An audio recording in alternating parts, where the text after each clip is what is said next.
Steve Loomis walking that mile. So one of my first interviews ever was Tara Gullickson.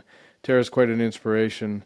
She lost her job because she would not get the COVID-19 vaccine. She did everything she could to stay with that job. She loved that job. It was her dream job when she got it. She just refused to get the vaccine, and they weren't willing to let that slide, so they fired her because of that. And just before that, her soon to be sister in law, so her fiance's sister, was murdered. I mean, what a crazy couple of years for her.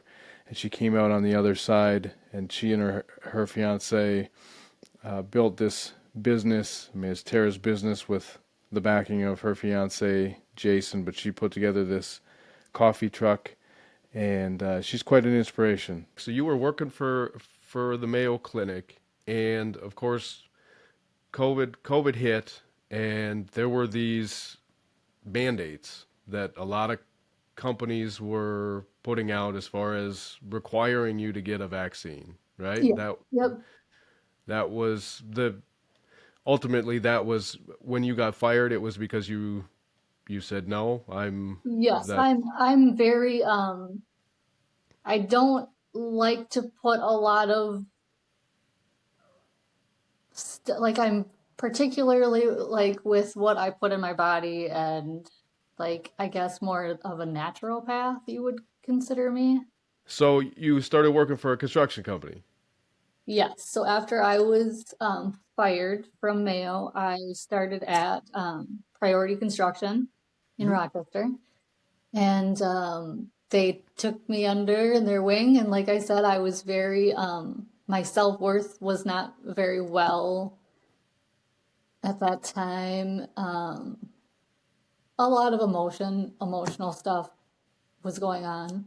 Um, Specifically because of the loss of the job and the way that you were the treated loss of and the job, and then after Jolene had passed, I mean, that was very, just like watching that all unfold. Being in the courtroom, seeing how like Jason processed it all, and it was like I said, it was like it gave me and I think the rest of the family like a new lease on life. Like sure. we looked at life a lot differently. We knew that it was pretty fragile. You were working at the construction company when you heard that she had been murdered? So I was actually with Mayo at the time. I thought you got fired first. Nope. So, So I know that was like, so 2020 and 2021 were just like interesting. It just happened so fast. no kidding. The Wow. way our life was rolling out. Um, so yeah, all that stuff really gets jumbled. But when Jolene had passed, it was January 25th, 2021. Okay. I might have to look at that date now. It's been I think I looked it up. I think it's 20 might be 24th, but you're very 24th. close. Okay. January 24th of 2021? Yep. Okay. So we had seen her. We actually, her and her husband had COVID during the holidays 2020. So then we had um, seen her the day before the murder Hmm. because we had rescheduled our Christmas with them for that day, so the 23rd. Okay. Um, and yeah, so yes, the murder happened when I was still with Mayo. And then 2021, October of 2021, I want to say August was when we first heard about our job. October was when they started rolling out the emails and sending the supervisor down to meet with us and discuss, like, if you weren't going to stay, you have to hand over your providers or your people, Okay. um, and make a plan for that, or make a plan to get the shot. Sure. So, okay. So, Jolene, You Mhm. you guys you said you guys had adjusted your Christmas so that you could do Christmas with them. Yeah. Did you do it at their house? Yep, it was at their house. Okay. So, and just like the conversations that day with Jolene, um, yeah, it was just since it happened the night before, we just had very, vivid memories of her and It's I mean it sounded like there had been abuse in that relationship for a pretty long time. Is that definitely. Yeah, I think it was coming out more and more at the end. Um, Obviously, social media made it seem different, um, but as I don't as think I mean, Jason and I don't think we knew until the end, further oh, down. okay, so as in social media made it look all Like they sunshine and were rainbows? happy and Yeah. things were good.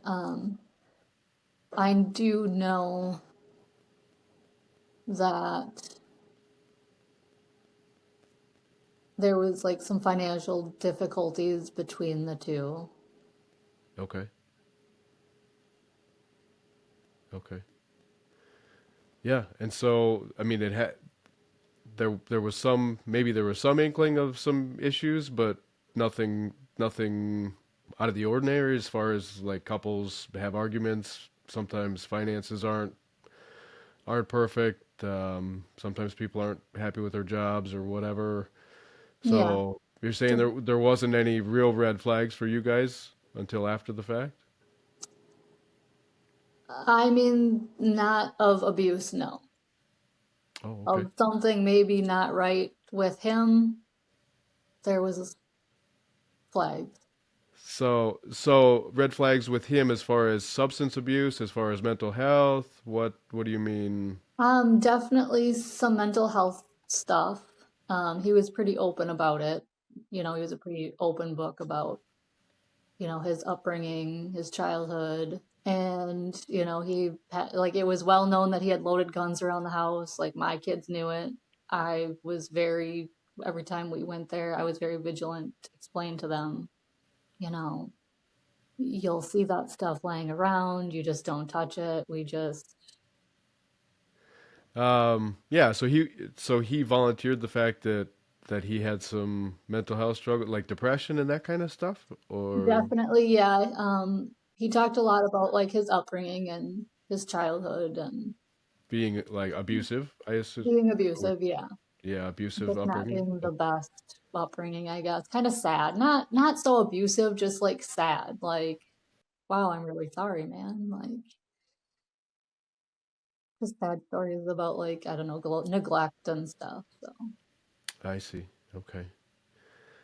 Um, and then how did you learn that she had died, that he had killed her? so I actually woke up to Jason on the phone with his mom, like screaming. And at first, I thought that like she had been shot, but she wasn't like dead. Mm. And then quickly, within like 5 minutes, Jason was off the phone and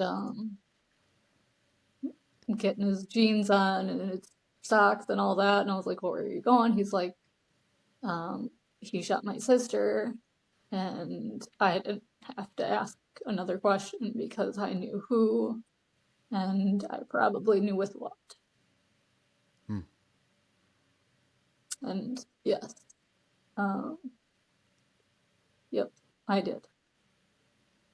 And I mean, you're saying even specifically what gun or something that Yep, he had? so he had a loaded shotgun next to his bed, and Oh, like when you went to the bathroom, you could like look down the hallway and see it.